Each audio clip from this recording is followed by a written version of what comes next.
my life doesn't look anything like it used to after loss. Without my person, without that life, without that identity that I fit so well into, who am I now, right? Let's get into it.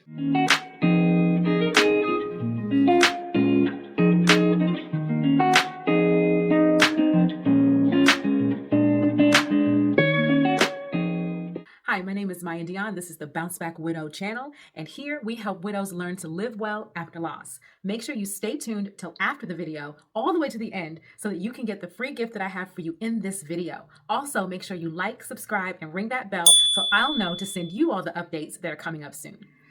Welcome back. Welcome back to my channel. Today we are talking about loneliness as it pertains to self and identity. Let's get into it. Today, we're going to talk about what it's like to lose yourself. And in losing ourselves, what I mean is you no longer identify with who you see in the mirror. You no longer identify with this path and this life that's laid ahead of you now, because it is not what you chose. It is not what you like, and it is not what you want. And so it is a tug of war between your heart and your mind every day to even get up out of bed and participate in this reality you did not pick, right? And so we start to lose our sense of self because our sense of self was attached to the everyday ins and outs of the day. It was attached to the people that we were seeing every day and this close to every day, but now are missing in our day. It was attached to the expectations of that relationship and the results of what happens when you have those expectations in that relationship during the day. For example, you are happy when he took the trash out. You're mad if he didn't take the trash out. The dynamic in your relationship at the time is a deciding factor for how the day goes and how the plans for the day go and all those things. And so now you're left with, I don't have this relationship, this attachment, this way of life, lifestyle, and person dictating my life anymore, right?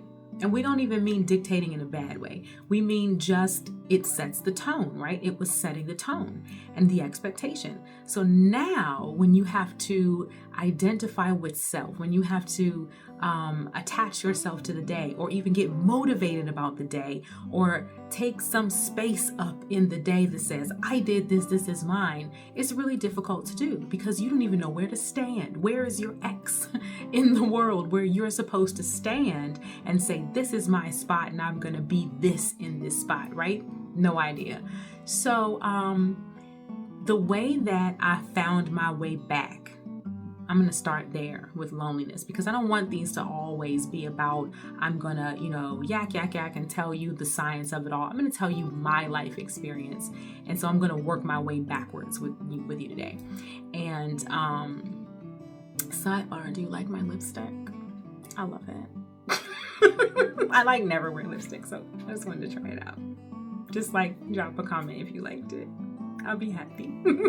Okay, anyway, so starting with my experience, the way that I started overcoming loneliness was finally opening myself up to the possibility that I was really in control, that I was in control of my loneliness, and it was not to blame on something that I couldn't change.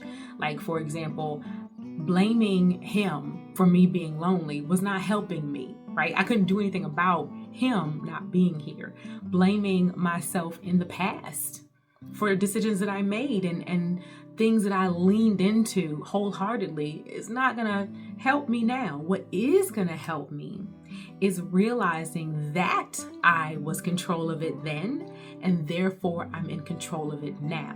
And so the things that I leaned into because I was attached to him about, I can now choose something different. There were habits and hobbies that we had as a family that I chose to do with him because he's part of my family. There was nothing stopping me from making new habits and hobbies. There was nothing stopping me from continuing those old habits and hobbies with him in mind, even though he's not there and present. And so the difference between the two was going to be up to me. I was going to have to decide, what does it look like to do Christmas without Jason? What does it look like to have after school time without him? What does it look like to make up a new hobby with us in the family? What does it look like to sit in the space and commemorate where he's not? All of these things were physical things and environmental things that I had control of. And you say, well, Maya, what about my state of mind? What about my heart, my state of being? I'm still feeling disconnected from who I am. I got you. So when I started realizing that I could change my environment, I could choose my environment, I could choose the circumstances of where I was every day, I also was able to realize that I could choose how I showed up. What does that mean? So if I'm showing up in a space of I'm sad, I hate this, I'm lonely, then that's how it's gonna feel. If I show up in a new routine, so to speak, if I say, oh, we're going to have a new routine now that Dad's not here, we're going to have Chick-fil-A on Wednesdays. We're going to have Wendy's Wednesday, as a matter of fact, what we did. If I show up in it like we only having Wendy's Wednesdays because he's not here, and oh, this is so sad and this is so pitiful, then it's going to suck. And I have control of that. I'm choosing to show up that way, and it's going to show up that way. But if I show up in it like, this could be fun, if I show up curious, if I show up open, if I show up with no expectation at all, if I show up in transparency, being transparent with my kids, hey, this is an experiment, we're going to see what it's like. If I show up in remembrance and say, we're going to talk about him, I'm in control of how I show up, my posture, my heart posture. It doesn't really matter how it turns out. It is how I showed up. And, I can tweak and amend and change if I want to the next time. But the first time I show up in something, it's entirely dependent on, how I showed up. Did I show up or not? And who did I show up as, right? And so when we are thinking about our new identity, this new identity that we are adopting, a lot of times we resign ourselves to the fact that this identity is because of something. But if we decided, I'm going to show up in this identity in a space of newness, in a space of creativity, in a space of curiosity, it might be okay. How do we narrow down then how we're going to show up? Because all of these things do not necessarily pique my interest. I'm not always interested in being curious, right? Or I'm not always interested in newness, Maya. Or I'm not turned on by creativity, Maya. I got you. So all of us, and I teach this incessantly, and my clients are always like, they say it with me, core values. All of these ways in which you can show up that are attached to an awakening of your identity are going to be your core values. You are going to have to do the work and get curious and interested in who you are next. How do you do that? Well, who you are next is going to be the act of you walking the pathway between who you are now and what you choose to walk towards, and in what posture you choose to walk toward it. If you choose to walk toward hope in a posture that is defeated, good luck ever getting there, right? If you choose to walk toward hope in a posture of a core value of yours, like say, for instance, a core value of mine is creativity, then I would probably get there pretty quickly. I am saying this to say the key here is going to be your core values. That is who you always are. That is who you've always been, with or without your past and your present now. It is buried deep in your routines. It's buried deep in how you emote and how you interpret things, and the choices that you made when you were in your relationship before. Somewhere in there, the choices you made were because of your core values. You are still you, just in a different environment now. And so if you knew what your core values were, you could just apply them to this new environment.